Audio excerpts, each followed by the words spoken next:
Sugar commission ने 25 अप्रैल को report जमा कराना थी, मगर रिपोर्ट तैयार नहीं हुई, जिसके बाद हुकूमत ने कमीशन को 3 हफ्ते की मजीद मोहलत दी और जिसके बाद अब शुगर कमीशन तहकीकात कर रहा है और कमीशन ने शुगर मिल्स मालिकान को तलब करने का फैसला किया है। जराये के मुताबिक आज कमीशन के इजलास में तजवीज़ दी गई कि शुगर मिल मालिकान और चीनी के कारोबार से वाबस्ता अफराद को तलब किया जाए, उनका मौक़िफ़ शामिल किया जाए, जिसके बाद कमीशन ने फैसला किया कि तमाम अहम शुगर मिल मालिकान को तलब किया जाएगा ताकि उनका मौक़िफ़ शामिल किया जाए। जाहिद गिशकोरी, क्या इस हवाले से आपके पास तफसीलात हैं? शुगर कमीशन ने बाकायदा तौर पर तमाम शुगर मिल मालिकान को असूली तौर पर बुलाने का फ़ैसला किया है। वो चाहते हैं कि उनके स्टेटमेंट रिकॉर्ड करें। उसकी बहुत सारी वजूहात हैं शाहजेब, क्योंकि शुगर कमीशन जो तहकीकात कर रहा है उसके सामने इतना बड़ा मवाद आया है जिसकी बुनियाद पे 2 मेंबरान ने कमीशन को, जो मैराथन मीटिंग हुई है इस हफ्ते, ये राय दी थी कि तमाम मिल मालिकान को जो कि इस रिपोर्ट में जिनके नाम आ रहे हैं उनको बुलाना चाहिए। तो कमीशन ने असूली तौर पर उनको बुलाने का फ़ैसला किया है, जो कि 5 मई के बाद उन तमाम के लिए एक सवालनामा भी तैयार कर लिया गया है, जिसके सीधा पॉइंट्स मैं आपको बताना चाहूँगा। जिसमें सबसे जो पहला पॉइंट है वो बेनामी ट्रांजैक्शन का है। उसकी एक बहुत बड़ा वॉल्यूम है जो कि अरबों में है। अभी उसकी टोटल अमाउंट डिटरमिन करना अब इस वक्त कमीशन के लिए, कमीशन उस पर काम कर रहा है।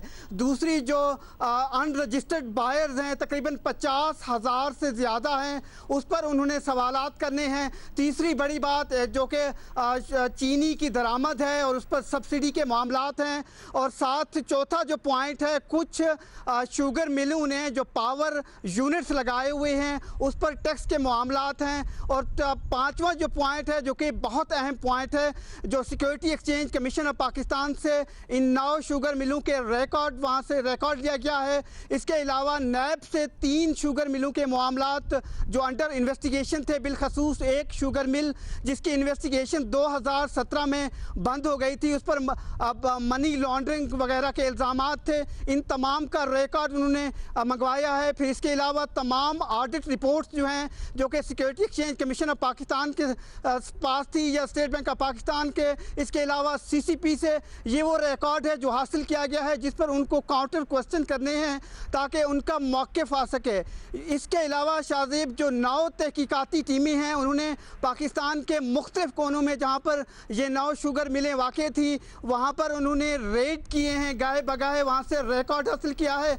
उनमें से चंद टीमों को एक बहुत बड़े चैलेंज का सामना है, बहुत मुश्किलात का सामना है, क्योंकि उनको जो मतलूब डेटा है वहाँ से हासिल नहीं हो पा रहा है। जो हमारी मालूमात है, हमारे ज़राए का ये बताना है कि आज भी एक रेड किया गया है, लेकिन तमाम शुगर मिल तो नहीं, कम अज़ कम 6 शुगर मिल ऐसी हैं जहाँ पर तमाम डेटा जो उनका IT का डेटा था, तमाम कंप्यूटर्स और सब कुछ जो था वो तब्दील कर दिया गया था।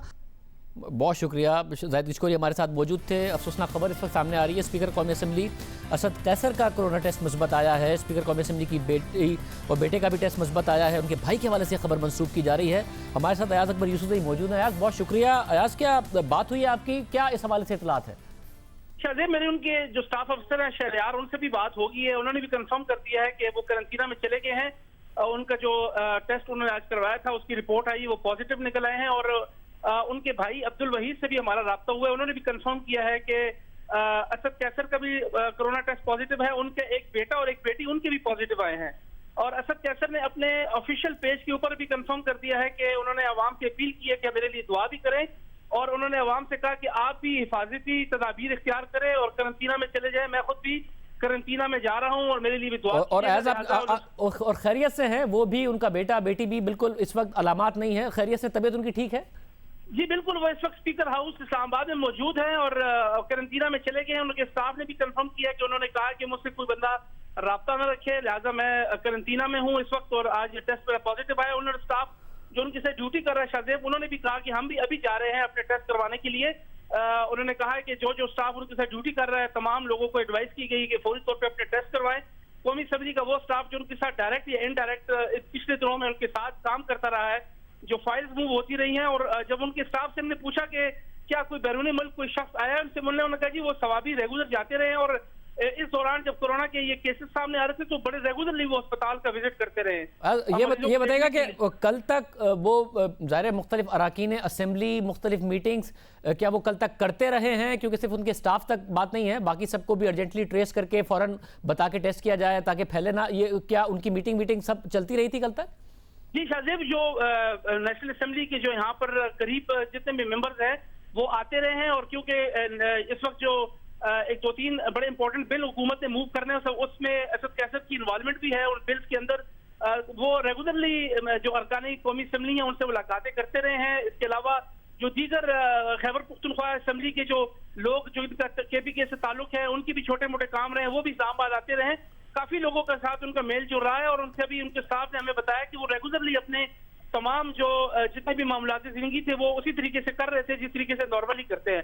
सिर्फ कौमी असेंबली का इजलास नहीं था, बाकी स्पीकर ऑफिस में लोग आते जाते भी रहे हैं, अपना काम भी वो करते रहे, और जो फाइल वर्क है वो भी मुकम्मल तौर पर वो खुद ही। बहुत शुक्रिया। बड़ा लाजमी होगा MPAs MNAs इसके अलावा वज़रा अगर कोई भी उनसे मिले हैं फौरी तौर पर उनका भी टेस्ट किया जाए।